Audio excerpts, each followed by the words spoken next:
Ta-da!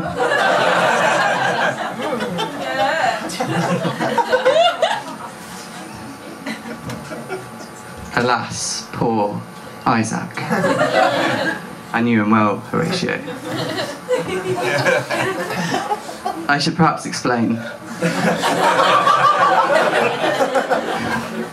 For those who haven't seen this, this is in fact a hard-boiled egg decorated as Isaac Newton, placed on a pedestal.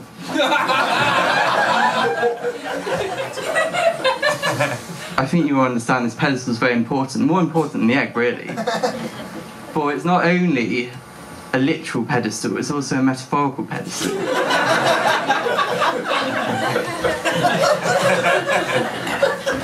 Because Newton, culturally, has kind of been held in really high regards. I mean, Newton, the arch rationalist. Newton, the Enlightenment's poster boy. Newton, he's a great man of science. Newton, Voltaire's wet dream.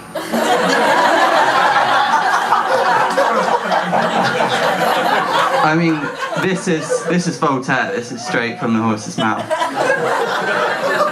And he's recalling a conversation he's overheard. The conversation went, which was the greatest man? Caesar, Alexander, Tamerlane, or Cromwell? Someone replied, without contradiction, that the greatest man was Sir Isaac Newton. This person was right. But we have historians of science advanced a lot since these days, you might have heard. And they would probably say things like, Newton, yeah, he was a very complex figure. Newton, he liked theology as much as natural philosophy. Newton, he dabbled in alchemy. Newton, blah, blah, blah, blah. Well, really, that is old historiographical hat. And for the next few minutes, I'm going to be a reactionary historian of science and go back to the days when scientists ruled history of science. Those were great days.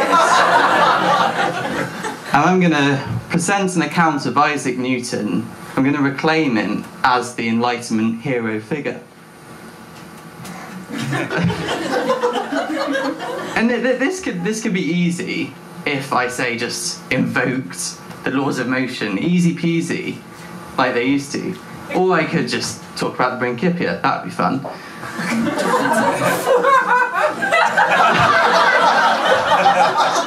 Thank you. But no, I'm going to make it hard for myself. I'm going to re-examine, reinterpret, possibly, a document of Newton which shows him in the most unheroic light. And it's this document here. This is taken from Newton's Fitzwilliam diary, 1662. Is anyone familiar with this? Good. So I'm not a Newton scholar, so I could be making this up. This is a page which Newton lists 48 sins that he committed before Whitsuntide, 1662, and he's written it in shorthand, but a very clever chap in the 1960s decoded it. And I'm going to re-examine some of these sins in the heroic rationalist framework. So this is my first framework, a cunning egg on thy day, which will become apparent what that means. This is sin number 5, recorded by the 19-year-old Newton, making a mousetrap on thy day. So, I mean, this is very clever. I mean, he's been very resourceful. Clearly, his family had a pet problem. Pest problem, I should say. Probably a pet problem. But there's another pet story where, this is completely apocryphal, but hopefully it doesn't diminish my point. Newton is credited as the inventor of the cat flap, but, I mean, this was a fiction invented in the 19th century, but still the point stands, he was great at making things. Now, number 7, squirting water on thy day. This is a very famous image of Newton, and it's been wrongly interpreted as Newton carrying out optical experiments. But actually, if you look very closely, this is an extremely precise stream of water. He was a master of squirting water. Number 10. Putting a pin in John Keyes' hat on thy day to pick him. I mean, this is very cunning. I mean, Newton didn't suffer fools gladly. He would get back at them if he needed to. And you should probably know all these acts were carried out on thy day, the Lord's day. I mean, Newton supposedly very reverential of God, so Newton scholars might have you believe. But yeah, he's doing this sort of thing on thy day.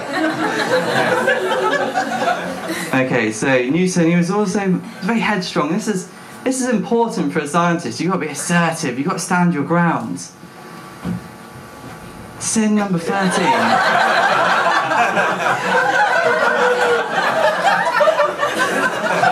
I mean, Newton liked to take things to the logical extreme, and he did. But perhaps people haven't really understood this sin. Perhaps it was really him experimenting on combustion. Okay, well, this is Newton at his most progressive. I mean, 17th century programme on euthanasia. Hats off, Newton.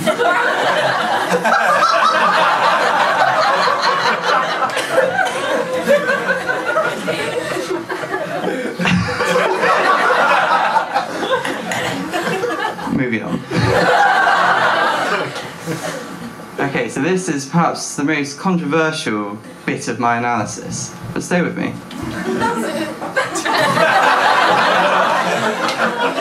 I mean, on the face of it, this is completely inexcusable.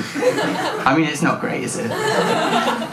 But, I mean, in the Newtonian worldview, everyone was equal. Everyone was punchable. It didn't matter if you're a woman or a man, or a sister. It's fine.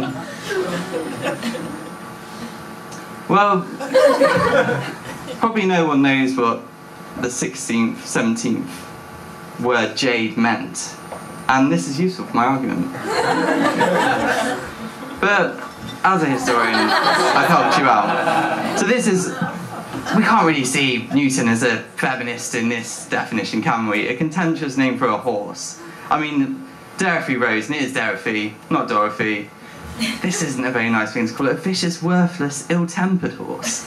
Not even just a horse. I mean, sometimes it applied to a donkey. But hang on, let's go through some other meanings. I mean, 2A, okay, so this just makes it even worse. The term of reprobation applied to a woman, so this is basically... This is an insult, except this is the OED, also used playfully, like hussy or minx. And, I mean, these are the editors of the OED who put this in. I mean, it's a 1900 edition, so we have them to thank for this. But really, in this account, Newton isn't so much an insulter, if we take 2A in its full definition. He's more of a terrible flirt. So these are my concluding remarks. And this really is the climax of the talk. Well, coming at the end as you might expect. And it really will go against decades worth of Foucauldian scholarship.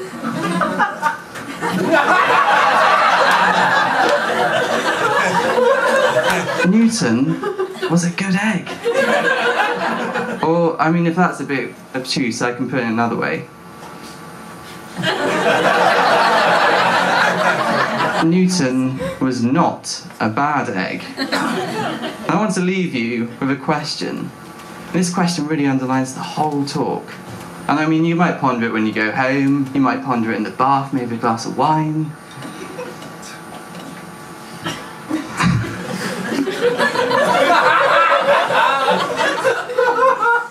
Was Newton not really an egg? Thank you.